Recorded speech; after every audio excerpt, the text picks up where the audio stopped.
Bonsoir à tous, il est exactement 20h à Libreville, à la une de ce journal. Au Gabon, les activités sportives et culturelles suspendues pour 3 jours, une mesure du président Ali Bongo Ondimba en hommage aux victimes du naufrage du navire Esther Miracle. Le 14 mars 2023 marque la date d'anniversaire de la disparition d'Edith Lucie Bongo Ondimba, ancienne première dame du Gabon. Les réalisations dans ce reportage avec Maya Meza. Et puis sport, football, Coupe d'Afrique des Nations de moins de 20 ans, le Sénégal sur le toit de l'Afrique, accueilli avec faste dans le pays. Nous débutons tout de suite cette édition d'information avec la baisse des volumes de crédits octroyés par les banques de la CEMAC pour la BEAC. C'est la conséquence d'un contexte économique particulièrement difficile et de la cause d'un manque d'investissement pour les pays concernés. Carmen Eyeguen nous fait le point. À Libreville, les grues de construction se font de plus en plus rares. Pour les professionnels du bâtiment, c'est le signe d'un manque d'investissement. L'État gabonais, premier investisseur dans le BTP, doit faire face à une mauvaise conjoncture économique, forte inflation, baisse du prix du pétrole, taux de chômage chez les jeunes élevé. Pour y remédier, le gouvernement oriente alors ses dépenses dans l'aide aux ménages ou encore la subvention des produits de première nécessité. L'heure n'est donc pas à l'investissement, qui constitue un risque financier. Du côté des particuliers, le contexte économique mondial accroît les difficultés des ménages à emprunter aux banques. Le volume des crédits accordés fin 2022 a baissé de 13% par rapport au deuxième semestre. Les effets de la guerre russo-ukrainienne entraînent un renchérissement des cours des matières premières et une perturbation des circuits d'approvisionnement.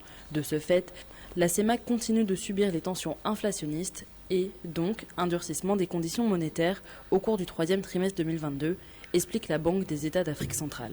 Ces conditions monétaires ont pris la forme de taux élevés et en hausse. Entre septembre 2021 et septembre 2022, le taux directeur de la BAC a augmenté de 46 points de pourcentage et la hausse a été encore plus salée entre le deuxième trimestre 2022 et le dernier, lors duquel le taux est passé de 9,99% à 10,75%. À titre de comparaison, le taux directeur de la Banque centrale européenne, à la même période, s'élevait à moins de 3%. Plusieurs personnes ont été arrêtées après le naufrage du bateau Esther Miracle. L'annonce a été faite par le procureur de la République, André Patrick Rapona. Le reportage de Maya Meza. Le 9 mars 2023, aux environs de 3 heures, le navire l'Esther Miracle appartenant à la société Royal Coast Marine, ayant à son bord plus d'une centaine de personnes, a fait naufrage. À la suite de ce drame, 124 personnes ont pu être secourues. 3 corps sans vie avaient d'abord été repêchés avant que 3 autres ne le soient dans la soirée d'hier, portant ainsi le total à 6 à ce jour. Tandis que 31 personnes sont portées disparues et les recherches se poursuivent sans relâche. Le porte-parole du gouvernement, Yves Fernand Mafumbi, a annoncé dans une déclaration la suspension de tous les responsables de la marine marchande gabonaise. Le parquet de la République a ouvert une enquête visant à comprendre les raisons de ce naufrage pour parvenir à établir les responsabilités des uns et des autres. À ce jour, certaines personnes ont fait l'objet d'interpellations et leurs auditions sont en cours pendant qu'elles sont gardées à vue. Indiquant également que d'autres interpellations sont envisagées dans les heures à venir. Un deuil national de 3 jours a été décrété par le chef de l'État Ali Bongo Ondimba en mémoire des disparus. Les drapeaux seront mis en berne et interdiction de toutes les manifestations festives et sportives. La même question a été évoquée au cours d'une réunion présidée par le chef de l'État gabonais Ali Bongo Ondimba au palais Rénovation, réunion au cours de laquelle prenait part le Premier ministre Alain-Claude Biliminze et plusieurs membres du gouvernement au Gabonais. Bienvenue, micro de la presse présidentielle.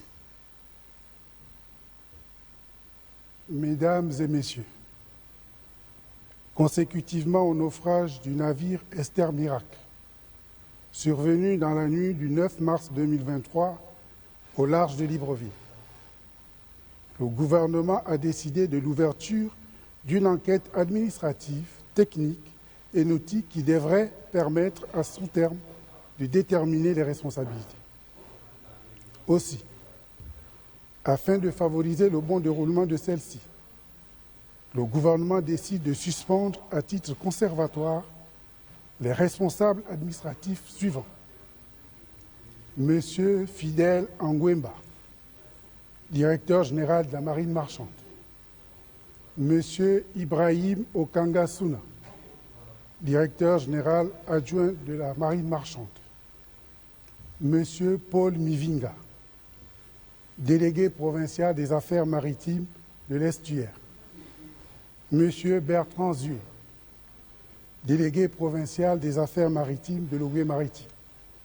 Par ailleurs, les activités de l'armateur Royal Coast, propriétaire du navire Esther Miracle, sont également suspendues jusqu'à nouvel ordre.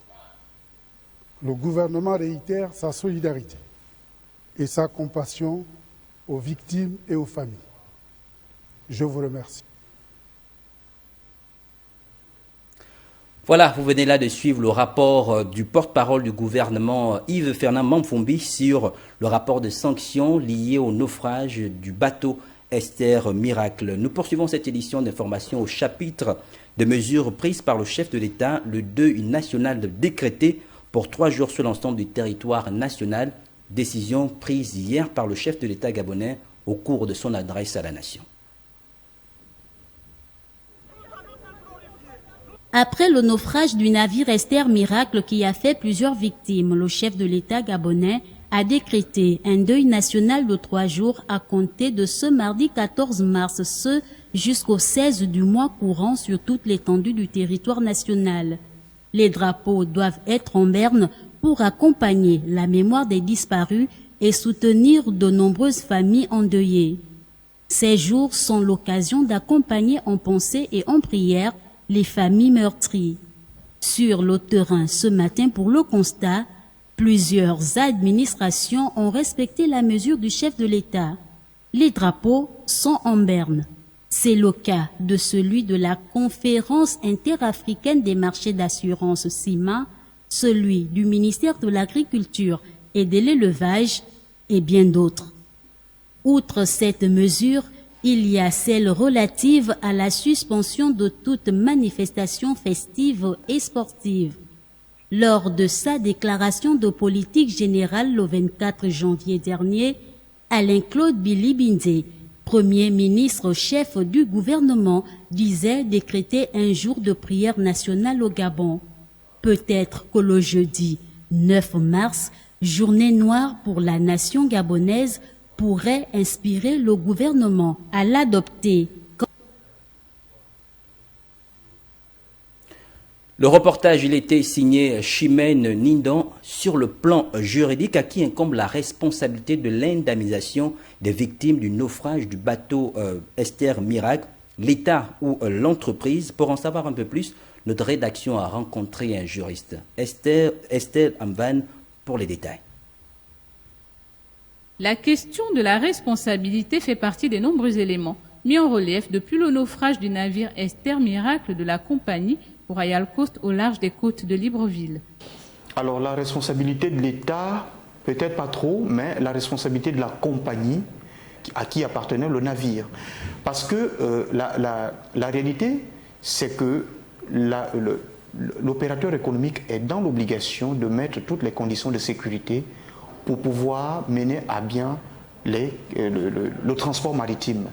Le transport maritime, c'est vrai, lorsque vous regardez les dispositions du droit, en droit maritime, le risque est inhérent au droit maritime, parce qu'on sait que c'est d'ailleurs la notion du risque qui est à l'origine même de la création de ce droit, le droit maritime. Si une réglementation est prévue par le droit maritime en ce qui concerne l'indemnisation des passagers victimes d'un accident en mer, toutefois, seule l'enquête ouverte par le procureur de la République permettra au juge de définir les responsabilités.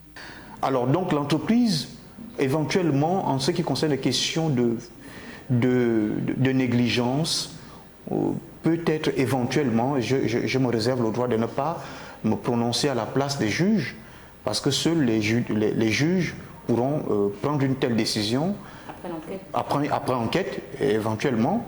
Mais pour se réserver cela, pour ne pas faire œuvre du juge, certainement, lorsque l'enquête aura établi toutes les responsabilités, le juge pourra déclarer, si et seulement les conditions sont réunies, que l'entreprise réponde de ses actes. En attendant, le gouvernement multiplie des actions en vue de soulager les rescapés et les familles affligées. Les recherches se poursuivent pour espérer retrouver les 31 naufragés disparus. 3 jours de deuil national ont été décrétés par le président de la République. Retour au palais présidentiel où le président gabonais Ali Bongo Ondimba a reçu en audience la présidente de la Cour constitutionnelle, Marie-Madeleine Bourancho, au centre de discussion le contentieux territorial entre le Gabon et la Guinée équatoriale. Presse présidentielle. Le différend opposant le Gabon et la Guinée équatoriale au sujet de la souveraineté territoriale sur l'île Bani est toujours d'actualité au cabinet du chef de l'État Ali Bongo Ondimba. Le président de la Cour constitutionnelle, par ailleurs agent de la République gabonaise, est venu faire une synthèse des actions posées auprès de la Cour internationale de justice, notamment le second mémoire de la partie gabonaise. Nous revenons, le professeur Satanga et moi, de la Cour internationale de justice où nous sommes allés déposer au greffe de cette haute juridiction le mémoire rendu public de la République gabonaise dans le cadre du différend frontalier qui oppose la Guinée équatoriale à la République gabonaise. Donc nous avons fait un point d'étape à son Excellence, Monsieur le Président de la République, et naturellement recueillir ses instructions pour la suite de la procédure. Nous venons de boucler la phase dite écrite, c'est-à-dire le dépôt de mémoire. Il y a eu d'abord un premier mémoire et le second, c'est celui que nous avons déposé le 6 mars dernier à la Cour. Maintenant va s'ouvrir dans les prochains mois la phase dite orale, la phase des plaidoiries. Donc nous sommes, l'équipe est en train de se préparer pour les plaidoiries. Nous continuons justement à travailler sur le dossier. En 2016, le Gabon et la Guinée équatoriale avaient signé un traité qui reconnaît la compétence de la Cour internationale de justice dans ce contentieux territorial qui remonte à 1972. Le 14 mars 2009 au 14 mars 2023, il y a exactement 14 ans, jour pour jour, que disparaissait Edith Lucie Bongo Ondimba, ancienne première dame du Gabon. Maya Medza nous dresse ici les grandes réalisations de cette dame dans ce reportage. À plus d'un titre, Edith Lucie Bongo Ondimba, dotée d'un charisme et d'une énergie hors commun, a été l'une des figures emblématiques de l'engagement sans faille des premières dames du continent. Sa vie fut un dévouement au quotidien. Elle n'était pas seulement une personnalité de premier plan, mais représentait pour les plus faibles et les plus démunis un recours contre les misères. Edith Lucie Bongo Ondimba, fille de Marie-Claire Dira et de Denis Sassou Nguesso, elle fait sa scolarité à Brazzaville et obtient un doctorat en médecine, après avoir soutenu une thèse sur les maladies infantiles. Elle n'exercera que peu de temps la médecine. Elle épouse en 1990 le président gabonais Omar Bongo Ondimba. Elle commence alors une vie militante et caritative, en se tournant vers les plus vulnérables et la lutte contre le sida. En 1996, elle crée la fondation Horizon Nouveau, destinée à aider les enfants en détresse et les handicapés. Elle y déploie tous les atouts modestie, compétences, dynamisme, proximité, compassion. Femme d'action, elle est aussi femme de cœur. Elle ne s'arrête pas là. Le lycée Michel Dira voit le jour à Libreville et la polyclinique El Rafa, une structure sanitaire de référence, ouvre ses portes en 2001. Elle en présidera le conseil d'administration jusqu'à sa mort. Fermement engagée dans la lutte contre le sida, Edith Lucie Bongo a été la première présidente de l'Organisation des Premières Dames d'Afrique contre le sida de 2002 en 2004. Elle a dirigé l'antenne gabonaise, dont les principales missions consistent à mobiliser les fonds en faveur des femmes et des enfants victimes de cette maladie. Elle présidait l'antenne du Gabon de l'Association Médecine du Monde, était également présidente d'honneur de la Société gabonaise de pédiatrie et de la Société française de médecine. Femme très dynamique, la première dame a été élue en juillet 2003 présidente d'honneur de l'Union des femmes du Parti démocratique gabonais, le parti créé par le président Omar Bongo Ondimba en 1968. Femme de caractère à la fois réservée et inclusive, elle s'est toujours impliquée dans l'action politique de son époux.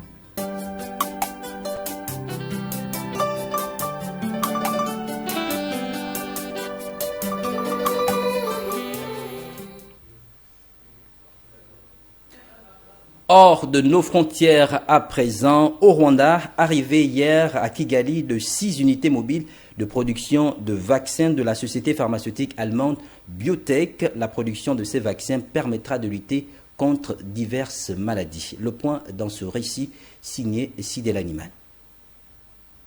Des laboratoires mobiles fabriqués à partir de conteneurs recyclés par la société pharmaceutique allemande BioNTech sont arrivés à Kigali, la capitale du Rwanda, où ils seront assemblés pour constituer un centre de production de vaccins contre diverses maladies.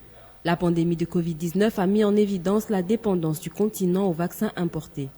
Selon le Centre de contrôle et de prévention des maladies du continent, Africa CDC, moins de 50% des 1,2 milliard d'habitants du continent sont entièrement vaccinés contre le Covid-19. Si vous disposez de 2 de ces modules, de conteneurs, vous pouvez produire 52 à 100 millions de doses de vaccins. C'est donc la première fois qu'une nouvelle technologie très compacte est intégrée dans une salle blanche modulaire qui peut être déplacée, comme aujourd'hui par avion ou comme nous l'avons fait en Allemagne par camion. Le centre de Kigali, capable à terme de produire jusqu'à 100 millions de vaccins à ARN messager par an, mettra au moins 12 mois avant de commencer à émettre. Les unités mobiles, baptisées BioNTainer, produiront également des traitements pionniers en phase de développement contre des maladies comme le paludisme, la tuberculose et le VIH, qui sont parmi les principales causes de mortalité en Afrique.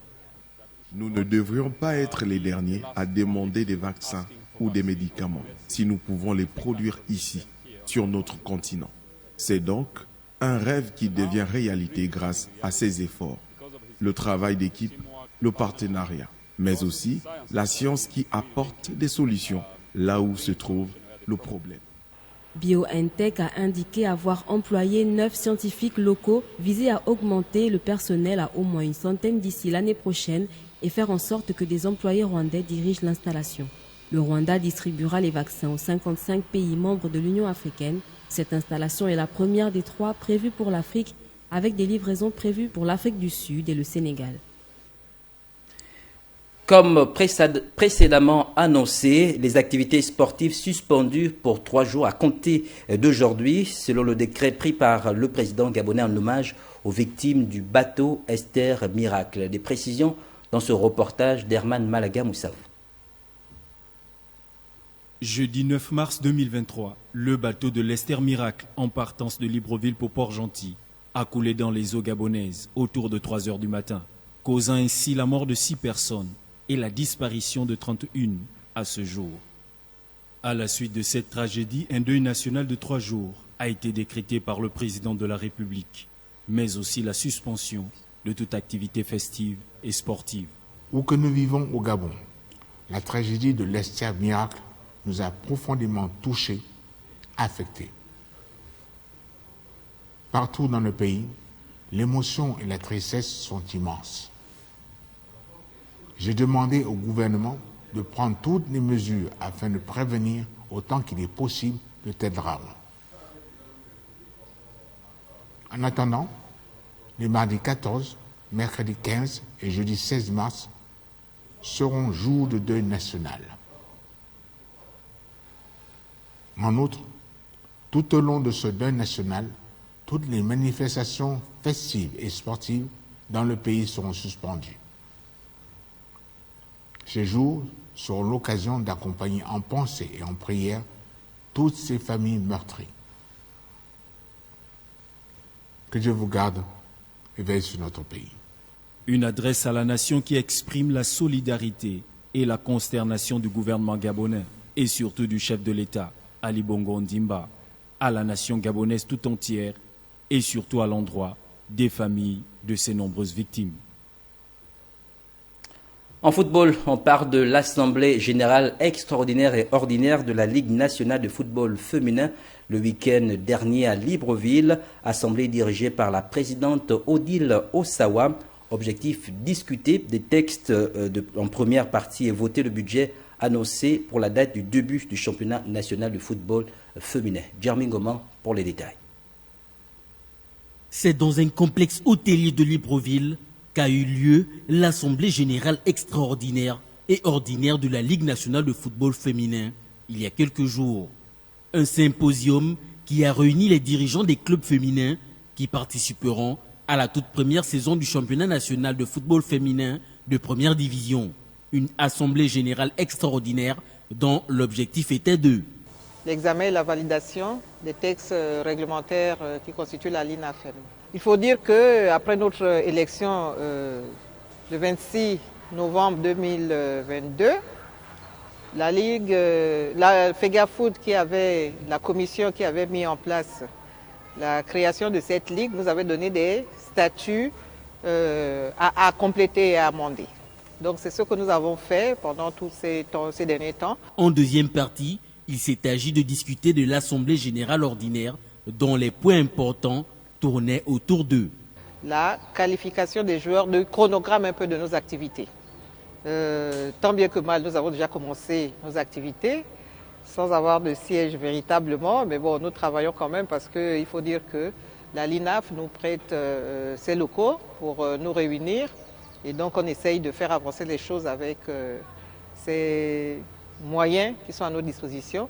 Donc nous avons travaillé sur le chronogramme des activités, notamment les projets de date que nous avons mis en place pour la qualification des joueurs, les examens médicaux que les joueuses doivent passer et des propositions de date de démarrage du championnat. En pleine préparation actuelle, les clubs de football féminin ont déjà une idée précise de la date du démarrage effectif du championnat national. On retient déjà que le championnat va se jouer à 2 phases. Une phase aller avec 2 poules de 7 équipes. Puis au sortir de là, les 3 premiers de chaque poule seront retenus pour jouer des playoffs qui vont définir la championne de cette saison. Le bureau exécutif et les délégués sortent de cette assemblée satisfaits en espérant que les choses se passent telles que décidées lors de cette AG. Nous refermons cette édition d'information avec la Coupe d'Afrique des Nations de moins de 20 ans. La sélection sénégalaise sur le toit de l'Afrique accueillie avec faste à leur arrivée dans le pays. Les Lionceaux de la Teranga ont remporté pour la première fois ce trophée samedi de leur histoire. Herman Malaga Moussavou nous en dit plus. Décidément, le football sénégalais est sur le toit de l'Afrique. Les Lions de la Teranga du Sénégal a prime après avoir remporté la Coupe d'Afrique des Nations 2022 et le CHAN 2023 récidive.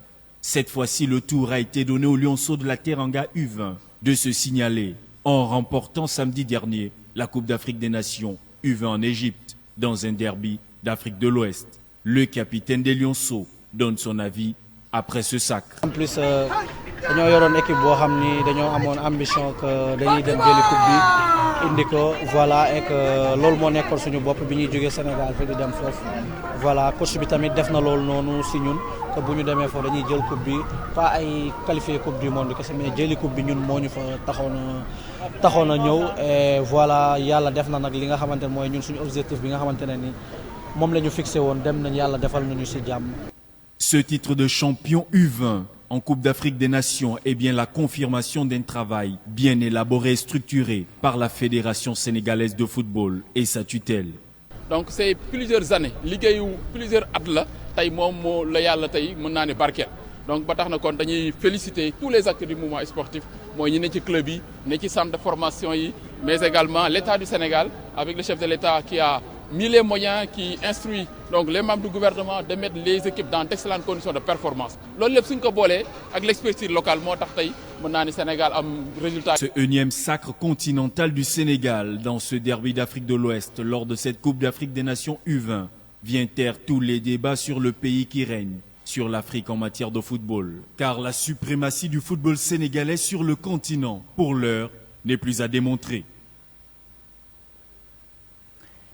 C'est la fin de ce journal. Merci d'être resté en notre compagnie. Je vous retrouve demain lorsqu'il sera 20h. Restez câblés sur TV+ pour la suite de nos programmes. Bonne soirée chez vous. Au revoir.